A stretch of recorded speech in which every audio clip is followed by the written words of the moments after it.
जब भी आप जर्मनी में किसी वर्क कॉन्ट्रैक्ट के लिए या जॉब के लिए किसी कंपनी में अप्लाई करते हैं और इंटरव्यू के बाद जो है वो आपको जॉब लेटर मिलता है या वर्क कॉन्ट्रैक्ट मिलता है, या अगर आप ऑसबिल्डिंग करना चाहते हैं और कोई कंसल्टेंट या डायरेक्ट अगर आप अप्लाई करते हैं सेल्फ पे आपको कॉन्ट्रैक्ट मिलता है, तो उसकी टर्म एंड कंडीशन जो है वो ज़रूर पढ़ा करें। ये आपके लिए बहुत इंपॉर्टेंट है। यहाँ पे नॉर्मली जो है वो आपको, अगर आप फुल टाइम वर्क परमिट आपके पास है तो 8 घंटे जो है वो आपको अलाउ होते हैं काम के लिए।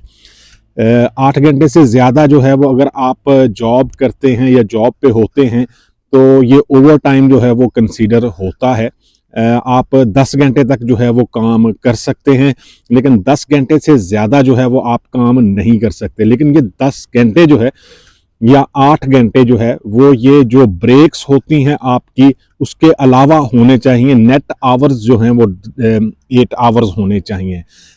इट मीन्स कि अगर आप 8 घंटे की ड्यूटी कर रहे हैं तो 8 एंड 30 आवर्स जो हैं वो आपको काम करना पड़ेगा। अगर आप 10 घंटे काम कर रहे हैं तो ब्रेक्स जो हैं वो ज़्यादा हो जाती हैं। इट मीन्स कि आपको तकरीबन जो है वो 11 घंटे तक काम करना होगा, तब आपके 10 आवर्स जो हैं वो कंसीडर होते हैं। लेकिन ये 10 आवर्स अगर आपने काम किया है तो ये एडजस्टमेंट जो है वो कंपनी को करनी पड़ती है कि आपने 6 मंथ में जो है वो रेगुलर 8 आवर्स के हिसाब से जो है वो काम किया हुआ होना चाहिए। जो भी आपके मंथली आवर्स बनते हैं वो एक्सीड नहीं होने चाहिए। अदरवाइज जो है वो कंपनी या तो आपको एज ए ओवर टाइम जो है वो पे करेगी या फिर वो एडजस्ट करेगी।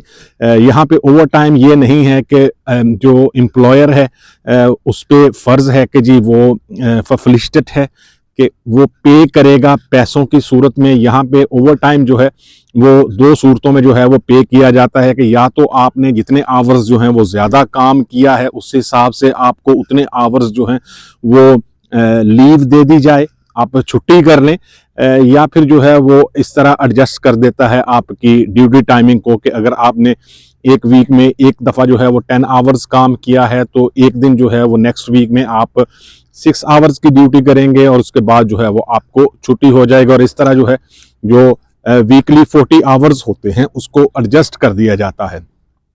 इसके अलावा यहाँ पे जो छुट्टियाँ होती हैं, आपको एनुअल छुट्टियाँ मिलती हैं, उसके पैसे जो हैं वो आपको मिलते हैं, वो पेड होती हैं।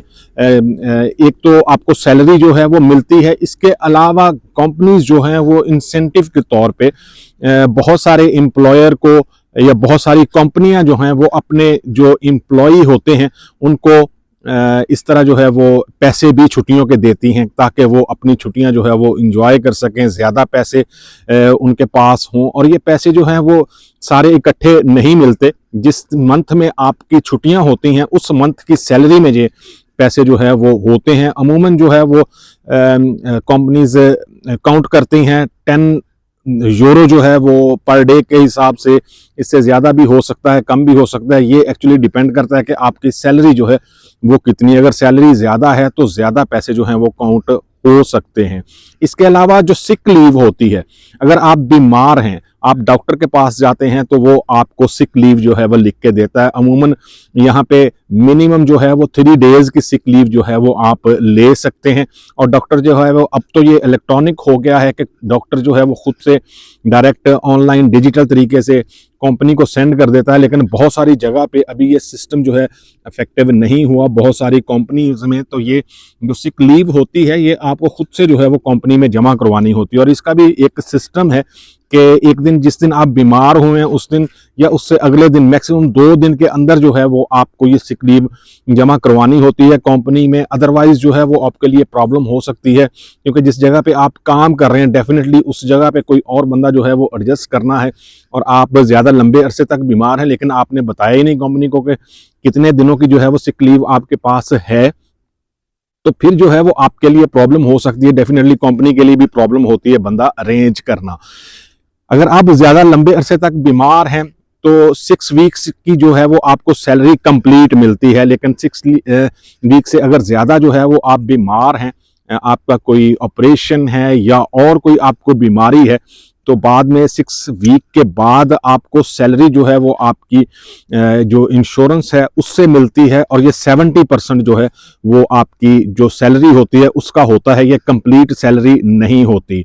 आप 6 वीक से ज़्यादा बीमार हैं तो इस तरह जो है वो 70% आपको मिलेंगे।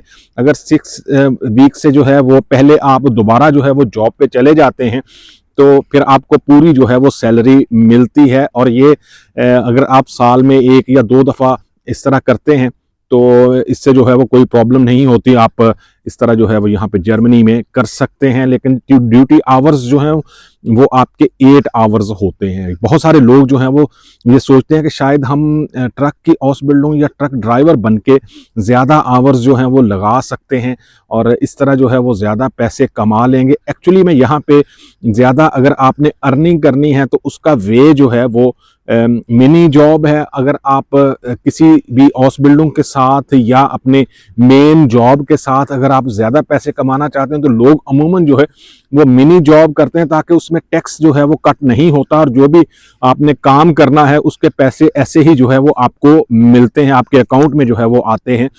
603 यूरो हैं 2026 में, ये अमाउंट बढ़ के 2025 में ये कम थी। इसके अलावा लोग क्वेश्चन करते हैं डॉक्यूमेंट्स के बारे में कि कौन कौन से डॉक्यूमेंट्स जो हैं वो उनको चाहिए होते हैं किसी हाउस बिल्डिंग के लिए या किसी वर्क परमिट के लिए।